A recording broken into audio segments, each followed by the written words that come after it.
Hi,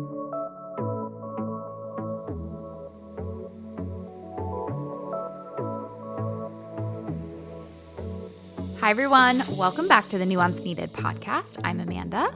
And I'm Sam. And we are here today to talk about that fearful, terrifying term, change. How do people change?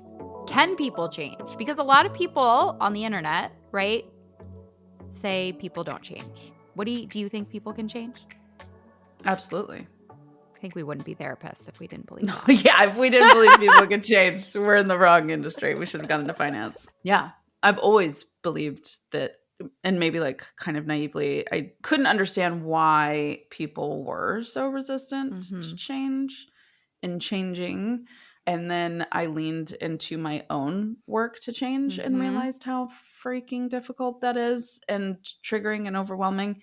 So I have a tremendous amount of compassion and empathy for people that are daunted by the idea of change and taking on change. Whatever facet that is, like whatever spectrum or issue it lands on, right? It's always going to be like daunting and intimidating because I just lived it. Yeah. What it requires more so than the change itself is the commitment to yourself. Like a commitment that you're going to choose to honor what you need and what you want, as opposed to prioritizing what you think other people think you should want, or what other people have like flat out told you, like you should want this, and making that decision for you and committing to trusting that you are capable of like following through with what you want to do. Yeah, I mean, I think it's hard because I think that there's I think there's change that we want, right? We want to be able to make a change and we want to be different, that people get very frustrated that they can't change. And then there's like the change that, right, like is happening to us externally that we don't want, that we have to deal with and we have to cope with that. And I think most people who come to therapy want a change. That's the point. That's why they're there. They want to be different. They want to change. And I think I have so much compassion also for, and I've struggled with this a lot, of like, how do we change? What makes someone change? Because I think there's a lot of hopelessness that sometimes comes before, right, a big change of, am I ever going to change? And change is so interesting to me because it's so unquantifiable. I'm sure you have the experience too. A lot of times, like the experiences as a therapist of the people who change the most, a lot of time change is kind of like you're planting all these seeds and nothing happens. People want to give up. And then all of a sudden we have this big change. We have a big growth spurt that happens, but we can't see a lot of the change that happens below the surface. One of like the favorite quotes that I told myself through this whole process, like just thinking about what you said, is you don't eat the fruit the day you plant the seed. And I love like the planting metaphor because I think it is so powerful, because there is so much happening. Like, I don't know if you've ever seen like a cross section of like, you know, those like the clear glass and like you can see the dirt and someone will like plant like a seed or something down below and then like do the time lapse. And like you'll see that like, you know, there's like 6 inches of dirt on top of the seed, but then there's this whole world like happening underneath. And then all of a sudden, like at the end is when you see it like spurt through and you can see it on the other side. And so I'm really glad like you brought that up, because I think for me, that's been really powerful in my own journey, especially as I've, I had a business, it failed. I decided to become a content creator, get into all of this stuff, lean into, building like essentially a private practice, right? Obviously I'm a part of your group, but I built a lot of my clientele, right? In terms of like exposure. And so, that idea of having to have patience with the process and to commit to like doing something every day that like moves it forward. And some days you have really big days. Like when the moving truck showed up at my house, that was like, oh my God, like this is a big day. Like something huge, like kind of sprouted through that. Same thing with like a couple weeks ago when I went to the beach for the first time. Yeah. that was kind of a big like, oh, like I did it. Like it's done. Yeah. It's over. You're here. Like, You moved to Florida. You're at a yeah, beach.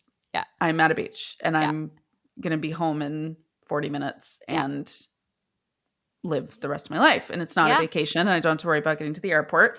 Like this is where I live now. Yeah. So yeah, I think, which goes back to earlier what I said with this idea of like, if you, because you had asked me before we hopped on if I would like kind of talk about my experience a little bit with how I leaned into change. Yeah. How did you decide that or how did you know you wanted to move out of Salt Lake City and that you wanted to move? I I hated Utah from the moment I got there. Mm-hmm. But because of You've been there for a long time. I've been there for a long time. But because when I got there, I was still very much involved in the Mormon church. I had moved into like the Mormon community. I immediately threw myself in the Mormon community. You kind of like push all that to back of your mind and you're like, oh, it's just me. I'm the problem. And so I spent years and years and years and years trying to fit in, trying to adapt, round peg, square hole, over and over and over again. And I realized probably like 2019 that I was like, it's not. Yeah. I do not like it here. I'm not happy. I don't enjoy it, whatever. And then even then, I still kind of was like, well, like maybe, I have all these friends. I have this job. I built this life here. It's comfortable. It's familiar. So then I was like, okay, like I'll start a business. Yeah. That'll make it all better. Yeah. So I did that. Yeah. Then I, kind of started trying to, Utah has like a massive entrepreneur community. I tried really hard to build relationships through there and I did. And people were very kind and very nice. But then it was kind of like, it wasn't like finding my tribe. And I was like, oh, like, come on. Like this, like I'm doing all this work. It's not working. Then my business partner backs out. And that was almost exactly like 2 years ago. That was when I officially was like, I have to do something different. Yeah. Like this isn't going to work. And so at that point I had started with therapy for women. And so I was like, okay, I'm going to lean into building up my clientele so that I can have like a solid financial foundation to like move where I wanted to move to. And it took 2 years for me to like figure that out, primarily because I hate, one of the biggest things I hate when you're talking about like moving physically is when people will say to you, especially if you're single, you can go anywhere. And I'm like, okay, I want you to flip that on you. Yeah. And I want you to pretend you're looking at a map of the globe. Yeah. And go like, wow, I can go anywhere. Where am I going to go? Like, how does that work? What do I want? What do I want to do? What do I want my life to look like? What is important to me? What matters to me? Am I looking to move somewhere just temporarily and kind of bounce around? Am I wanting to go somewhere and put down roots? Like, there are so many questions that you have to sort through. And so many of those questions can become roadblocks if you don't see them as building blocks. And so I think a lot of times with change, and this isn't just for like moving physically. This is if you are wanting to end a relationship, if you're wanting to get a divorce, if you are wanting to change jobs, change careers, if you are changing friend groups, right? Like this. Just changing your mental health. Just changing your mental health. Like if you are listening to this, I'm not saying like I have mastered and figured out the way to like change. We're just saying like I just lived through it. And so like sharing my insights of I think what I realized is a lot of the questions for a long time that I was asking myself of the like, but how, the what, the where, the why, the when, the how, like all of those for a while became like stop signs to me.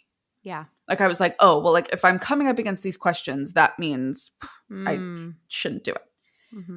When actually it's the opposite. That's the recipe. Like all of those questions that come up and that you ask yourself and you talk about, the finding any version of an answer to any of those questions is going to slowly bring together the direction of the decision that you are going to make. Mm-hmm. Meaning the decision that is best for you. Yeah. Like if you are spending time sitting with those questions authentically and finding answers and looking for insight that feels validating. Mm-hmm. And notice I'm not saying like comforting. Mm-hmm. Because comfort is a little bit of an illusion. Because I can tell you, I was really comfortable. Yeah. I was really, really comfortable. Yeah. And I felt like I was kind of like shriveling up. Yeah. In my life. And so I spent basically like all of 2023 Mm-hmm. doing all of this like internal work and this analysis. And I was like building out my career and all these sorts of things. And I was like, where do I want to go? Do I want to go to the Northeast? Like I visited DC. I went back to New York. I was like looking at Boston. My parents are based in Raleigh, North Carolina. I was like, do I just go to where my family is? And that's like familiar and all this sort of stuff. And I was thinking.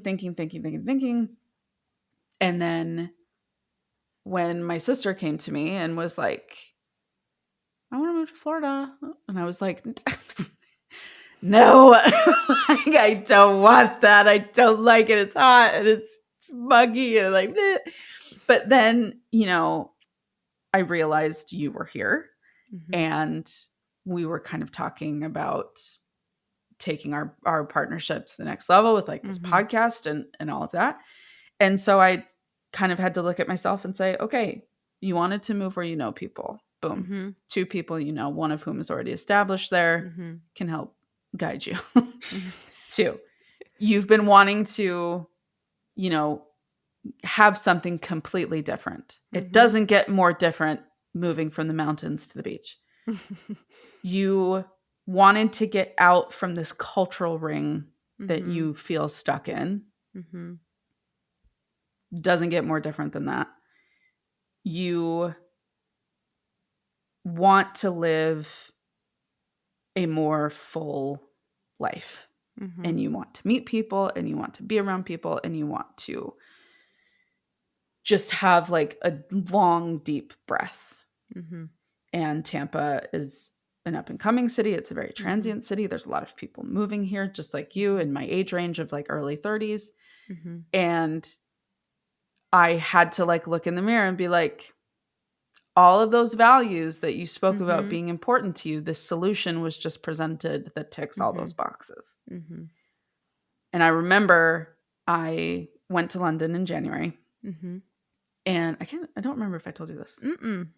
I was there for 10 days. Now looking back on how the rest of this year has gone, the universe was like, we'll give her the best trip of her life. Because the rest of this year is going to be a metal bat to the shins. But so my sister was there with me the first couple of days. And my other really good friend was also there. We kind of overlapped. But the day my sister left, my friend was busy doing other stuff. And so I was on my own.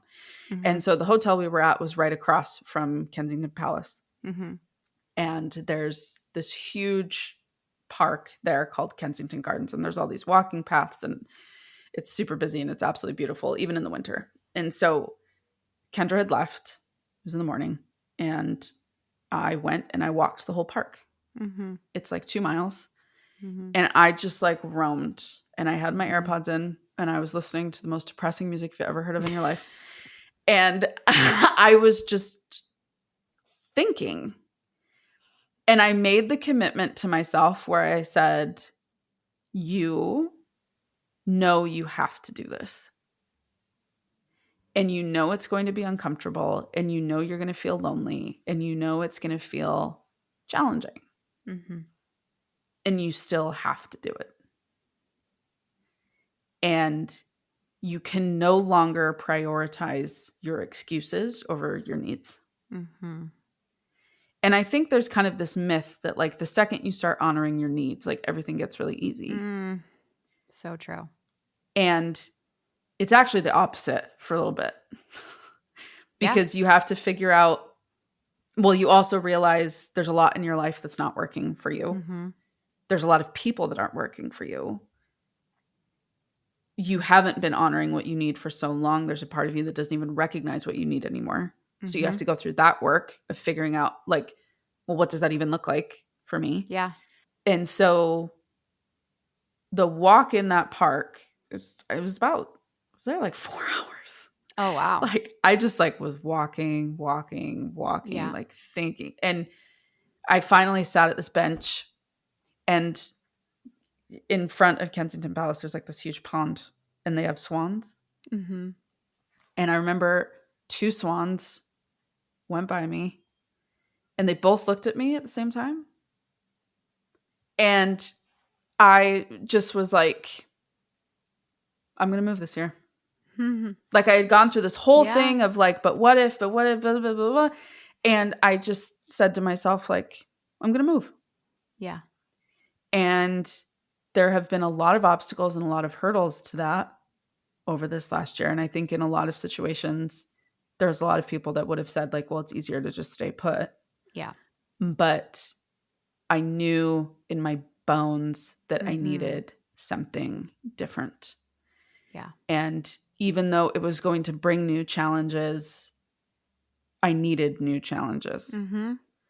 And all of this internal work that I had done needed a new space to stretch Mm-hmm. and to put myself out there and to do new things and to follow through on all of these promises that I've made to myself, because I was historically bad at breaking the promises that I made to myself. I was a master at that.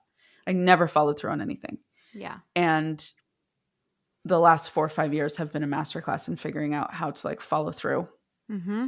And that's what this was, even with my dad getting sick, my brother needing help, you know, kind of financial stuff that happened and friends and like all this sorts of stuff.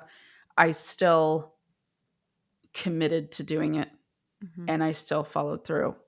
Mm-hmm. And now on the other side, there's been moments where it's a little lonely, but it's been the most wild, fulfilling decision I've ever made. Mm-hmm. And to be on the other side of that and now be exploring the fun parts of it. Mm-hmm. It's been a very, very fascinating experience for me. I think I have 2 things that I really wanted to highlight in what you said. I think number 1, I think there's this myth that when you make a decision or you're when you've entered out of the process of gathering data about the decision, I think there's this myth that you will then feel good. That you will feel like, and I think that's why we stay in the data gathering space. And there are 5 stages of change, if anyone cares, right? There's pre-contemplation, before you've decided anything, you don't even realize you need a change. And then a lot of us stay in contemplation for a really long time, which is this data gathering stage, right? Like, should I not? Pros, cons, hemming, hawing, trying to decide what we want to do. And a lot of us get stuck there. Or I think we also, this is where like those seeds are kind of germinating under the surface and we don't see anything. So we say nothing's happening. I haven't figured it out. There's no point. I'm going to walk away. Or to your point, there's an obstacle that happens while this is sort of germinating. So then we're just like, not going to do it. You know, that's kind of, we get into preparation when we start to prepare for this change. And if an obstacle comes our way, sometimes we abandon and give up. Yeah. But there is always this big tension before, when we've made the choice and before we start taking action on the choice. And that, I think, is one of the biggest reasons people don't make that choice, is because they think they will feel better, they will feel calm, they will feel excited. We so often want to feel differently before we make the change, and we don't realize that no matter what, a change is going to be hard and scary, and we will always have to take that jump between where we are and where we're going. And there is no amount of data gathering that will prevent you from having to make that jump. It will always be a jump. Exactly. That was like to a T, that is where I got stuck for a really long time. Yeah. Yeah, it was a really wild experience to realize like, oh, I know what I need to do and it's going to be the hardest thing I'll ever do. And I think sometimes we bury our head in the sand and we Yeah. don't want to see it Yeah. for a long time, right? Whether you need Yep. to change jobs, whether you decide that you want to have a child or not have a child, whether you know, need to end a relationship, whatever. I think that because it's scary, because it's hard, Mhm. we cannot want to look at it sometimes. Yeah. Or even like I think about it a lot of, because I would say, obviously there's been a lot of big changes in my life, but I always go back to, for myself, like recovery was the Mm. biggest change Mm. because I moved a lot growing up. So moving is not always the biggest change for me because I think I tend to do the opposite. I'm someone who, like, Mm. when things are not going the way I want to, I like try to You're change out. my external circumstances Yeah. Yeah. to hope that my internal ones change.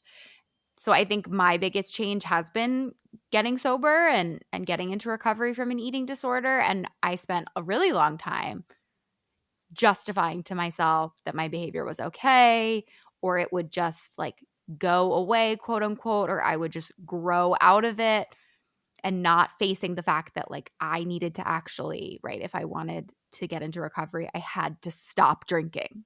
Like it's Mm. very simple. Yeah. Right? Well, Like it that is what is so frustrating sometimes is it on the surface it does sound incredibly simple. yeah. Like even like with the move, like it's very Yeah. freaking simple. You pick a place and you move. Like Right. and there were some people that like push back on me and they're like, "You're making this complicated." And like, "You don't Yeah. need to." And maybe I was. Like maybe while I was stuck in that contemplation phase, I was hurting my own feelings. And guess But what? sometimes I That think we need happens. to. Yeah, you Like we need to hurt our feelings, I think, sometimes yes. to be like pushed to do the next thing sometimes. Yes. And well, and it's the same thing, right? Like if we're talking about recovery as well and the transition out of addiction, like you have to be in like a pretty garbage place to give up that comfort, Yeah. right? To give Yeah. up that coping skill that feels superior to all other Mm-hmm. coping skills because every other coping skill is going to involve you having to have feelings. 100%. So, yeah, I think yes, it's okay to say the answer itself or the answer that you're wanting or the thing that you're working towards. Yes, it is very simple for someone else to say to you, like, well, just get a divorce, just break Right. up. Like, Right. well, just do this or just do that. Like, yes. And for some people, they have this incredible ability to just do what they have to do and fuck the consequences and they move on and whatever. But I think I also want to offer compassion if you're listening and you're going through a change or you've gone through a change or you're wanting to change something and there's this like tension within you and you feel like you're going back and forth, don't give up on that tension. Stick with it. Like keep fighting it, keep fighting through it, keep making any sort of mental effort and physical effort that you can to commit to this idea of even if you're not 100% certain of what you want or what it is that you want to do, but you know in your marrow that something needs to be different. Yeah. Don't stop. If you are feeling the discomfort, that means you are doing the work. If you are experiencing sadness, if you feel like you're starting to experience grief, if anger is starting to come to the surface, if all of that storm feels like it's coming up, that is the storm that you need to sit in. Yeah. And I know it sounds like I am asking you to do something that is just so counterintuitive to what we are socialized to want. But that storm within you, whatever it is, whatever it looks like, that is the thing that when it dissipates, you will have that clarity of what you want to do and what you need to do. Yeah. And I think the reason I brought up that, like, what on the surface sounds so silly, like, well, I was walking around Kensington Palace in London and, you know, having the trip of my life.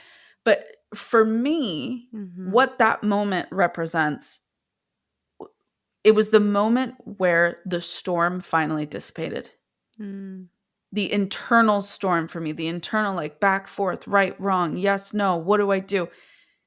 That was the culmination of a year of really, really deep internal work and discomfort. Nothing about my external life really changed for about a year. Yeah. While I did all of that inside and thought about it and wrestled with it and figured out, am I really not happy in Utah? Am I just not living life authentically in Utah? Could I do that? Do I need to move to a different town, even if it's just like 20 minutes up the road? Like I went through that. I processed of like, is staying really that bad? Right? Like, am I running away from things? Am I like, all of this? And sitting with that and sorting through that made me realize, no, I want to live in the superior time zone again. Which is the East Coast, right? Like, I realized like I'm from the Northeast. I wanted to get back there, but it ended up not panning out, and I'm totally at peace with that. But I knew I wanted to be back out East. And when I was finally sitting in that moment that I had to myself, I was all alone and just quiet, I was able to realize like, whew, okay. I know what I need to do. And because of all of that internal work that I had done, I finally felt ready to lean into the next phase of work, which was the action piece. Yes. Or preparation first. The preparation. Yeah. I was ready to move into preparation. I was ready to start really dialing in and focusing on how to carry this out. And then once I did the preparation, I felt ready to jump into the action.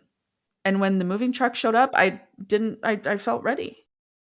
If you are listening to Sam and I talk all about change and thinking, I could really use a therapist's help with figuring out how to change, I would love for you to check out my practice, Therapy for Women Center. We have therapists located in 43 states across the country. And if you're local to the Philly area, we have 3 office locations there. And if you actually live in the Tampa Bay area, we are looking to start opening offices there this year. We're also looking to open an office in New Jersey. So check us out at therapyforwomencenter.com. Well, what I was going to ask you too, because I think a lot of times I love what you just said about there's like a moment often of stillness. And I think this is why I'm so interested in talking about ambivalence, like around motherhood, deciding to have kids or not, because I do think, similar to what you said, I think that the storm, the ambivalence, the hemming and hawing and questioning is very important and does give us a lot of answers. And if we just act like ambivalence is bad, we're like missing out on a lot of interesting things that are trying to tell us something interesting and important. And what a disservice to just act like, right, like in your case, like, well, you've lived there for forever, so you should just stay. Or you, of course, everyone has kids, so you should just have kids, right? Like, or of course you're married, you should just stay married, whatever. When there's something that you're questioning that you want to, and I think the questioning is so powerful. And I think that sometimes what happens is we have this moment of peace, we feel an answer, we feel settled, we kind of decide. And then we start going into preparation or thinking about the preparation, and then all the anxiety and ambivalence rushes back in when we have to think about the logistics. Like, I'm sure there was a moment for you after you decided, and then you had to be like, oh my God, how am I going to move across the country? How am I going to like the logistics of it, right? Of the moving truck, and how do I bring my stuff, and what does this look like, and blah, blah, blah, blah, blah, right? In the same way that if someone decides to have a child, for example, or get sober or leave someone, then you have the logistics that come back in. And I think it's very important. I want to distinguish for people that is a different phase, right? Like you're starting to get into preparation. And I think we can think the ambivalence or anxiety that rushes back in the preparation means that we shouldn't do it. Ooh. Right? Like we combine 100%. Those steps and think, oh no, I didn't like, I actually shouldn't. I was wrong in that moment of peace I had, and I made the decision. When you're not realizing that that is a separate stage, and you're just dealing with the new ambivalence, the new fear that comes with preparation, because there will be new stuff that comes with the preparation. When the action comes, that might be a more that comes. And then actually, right, there's 5 stages of change. Maintenance, which is kind of like, it's where you are, Sam, right? Like you've moved. Then there's even, it's so fun, guys. It's anxiety and every step. Every part of this sucks. Right? Then when you've moved, the aftermath, maintaining staying there like comes with more doubt a lot of times too. And I think people think the anxiety means we made the wrong choice. And that is not necessarily true. Anxiety is there because it's new, it's uncertain, you're learning, you're growing. And yeah, I mean, like I have a lot of advice, but like my best advice, I think, in this is like, anxiety doesn't mean you're doing something wrong. Anxiety is like illuminating the tension. But I think people really think anxiety is a marker and how we feel is a marker. And emotions are not always markers of, right? Like current emotions, right? Yeah, they're not always a perfect representation. Just because you have anxiety doesn't mean you're doing something wrong. That is like so poignant to me, because I think when anxiety is a primal instinct that we all have that is meant to keep us alive. Yes. So literally, it's the thing that when you go to bed at night on the day a bill is due and your head pops off the pillow and you go, oh my God, I didn't pay that. That is meant to keep you alive. That's meant to keep from getting your shit repoed, right? Like that's just meant like to kind of keep you from running from like a bear. Yes. Or keep you alive from being eaten by a bear. Yes. To keep like your survival senses heightened. So when we're talking about anxiety in kind of the modern sense, a lot of it has been hijacked.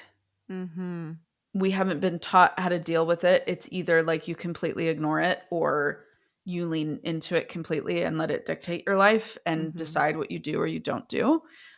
When in reality, there's a space in the middle. And something that I had to do towards the end of last year was recognize that I had to make peace with the existence of these feelings within me.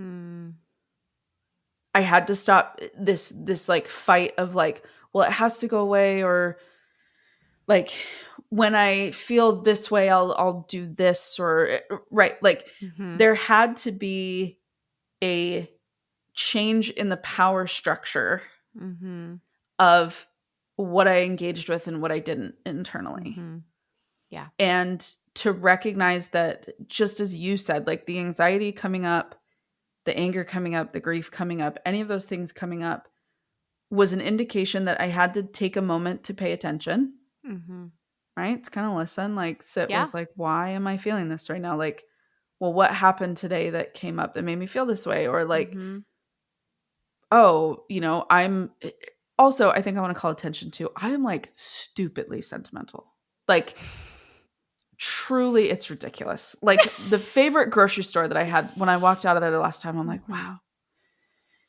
I am that way too. This is the last time I'm going to be in I am like that too. Like I had the worst experience in college ever. I like hated college because I was like a lunatic. I did too. Different reasons. I hated it because I was, like in my addiction. And I remember like being so sad. And it's just like, what are you talking about, Amanda? Like, why are you feeling this way?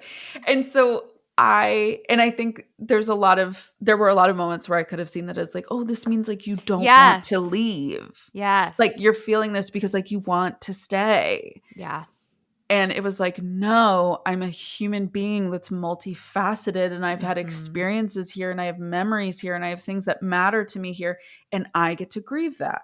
And that's okay. And the grief that I'm feeling is indicative that I'm making a huge change, not indicative that I'm making a huge mistake. Yes. Yes. Yes. And it was like all of this internal work. And I think I want to, part of why I have been like talking about this move a little bit more on my socials and things and making content around it is because I do think there's kind of this like movie montage sequence we all have in our minds that like the second we change, like we make all the right moves and everything works out and there's like a fun peppy song attached to it and it's funny and like we're getting our spark back and like all of this stuff. And like, yeah, there were moments where I had that. But I think I just want to normalize, like, if you feel that when you ask yourself these questions, whatever the change is, whatever you're thinking of, you're wanting to do differently in your life, any of the tension or negativity that you feel surrounding that has no bearing in meaning of like, oh, this is dumb or I need to stop this or this is a bad idea. Like, sit with it and embrace it and see it as like nobody has ever died from a feeling. They have died from the actions they take as a result of the feeling. But to simply feel sadness, to feel anxiousness, to feel anger, to feel resentment, embarrassment, whatever the negative, difficult emotion is, to sit in that space is not going to end you. It's like the mental gymnastics you do around the emotion that cause the exhaustion and prevent you from actually just processing it. Yeah. Right. The energy we spend trying to not process it. Yes. Like the mental energy of like, I shouldn't be feeling this way. I shouldn't do that. Like, oh, but that's, I don't really feel that way. Like, no, like that's me. Right. Like it's so futile. And like, I have clients come to me and they're like, well, what? Like I'm feeling my emotions. Like, why am I stuck in them? Because you're not feeling them. You're judging them. You're judging them and you're shaming yourself for having these feelings. Yep. Instead of just saying like, I feel sad today. And as a result, I'm going to be a little gentle with myself. Or I'm feeling angry. And so I'm going to be fucking angry. And I'm going to warn the people in my life that I'm angry. And it is not about them. Yes.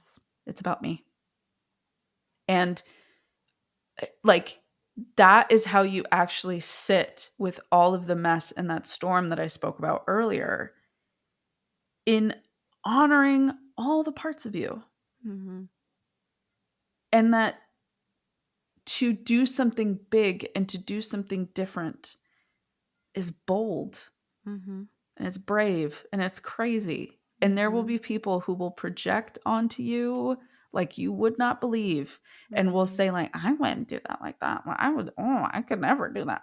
Like those people get to be over here and you get to just focus on you. And I think that's like the biggest message that through just like being a little more open about all this is saying like, it's meant to be messy. Yeah. Yeah. I totally agree. I think that is the whole point. And it's a sign that you're in it and you're doing the work, not a sign that there's something wrong. Yeah. Maybe there's some like part of why we're going through this is because maybe there is something wrong on the external. Right. But yeah, absolutely. I think you said that really beautifully, that like to be experiencing these things, to be having these thoughts, to be having these desires is innately human. And I think for women specifically, we are socialized and taught to betray ourselves so often in so many ways.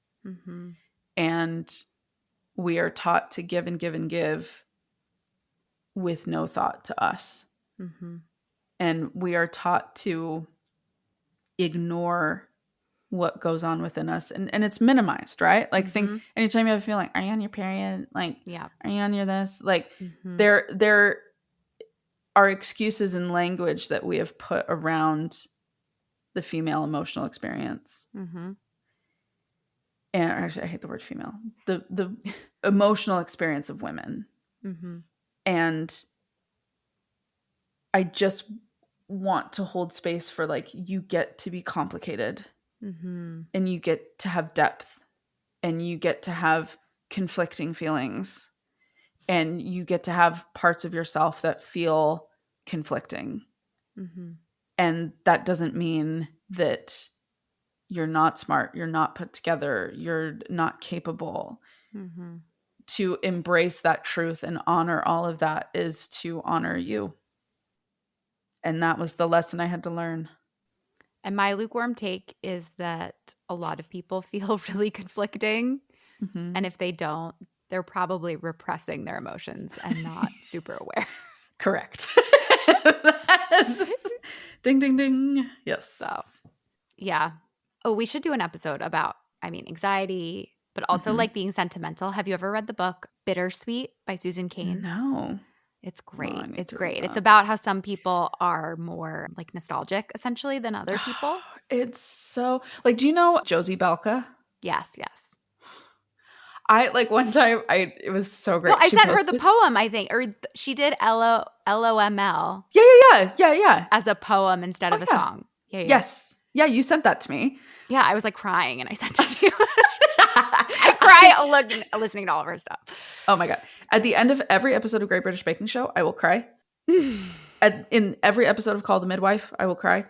All of it. I cry so easily. But yeah, like Josie, one time she said, like, people will say to me all the time, like, oh, like, I wish I felt as deeply as you. And she goes, no, you don't. Yeah. No, you don't. She goes, the second my friend gets out of the car, I'm like, wow, this passenger seat and what it means. And like all this stuff where she's like, I'll see a squirrel and be like, wow, do they have a family too? Do they have feelings? And I'm like, it's so painfully accurate.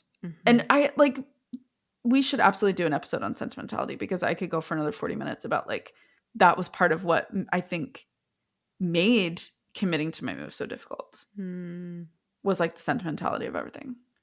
Yeah. I think the last thing I want to leave people with is just because I think it's hard, as we kind of said, like, I'm more someone who, and I think a lot of us are people who are like, wherever you go, there you are. And we seek, I think there's like two general types of people. There are people who struggle more with taking a change. And then there are people who try to use external change to solve internal things. Yes. And as someone who falls on the other side, what I would encourage you, if you're listening and you're like, I don't know, am I just trying to escape? And that's why I want to leave. What I would say is like the big question to reflect on is your past. Do you often do this? Or do you often have a pattern of like, for myself, when things happen that I don't like, I'm like, I'm done. I'm like a fleer sort of. Yeah. That is my go-to. I will like leave a relationship. Like I'm always the one that's my first, right? Flight. Fight, freeze. I'm a flight. If you will. Yes, yeah. Exactly. I think looking at your response, are you more of a fight, flight, or freeze when it comes to stress? Also, what does your past tell us? Are you someone who in your past has sought external change to feel differently? And has it been effective? Was it something that you did feel like you needed the change? Or looking back, is it something that you tried to change something externally to solve internal feelings? And tacking on to that. Yeah.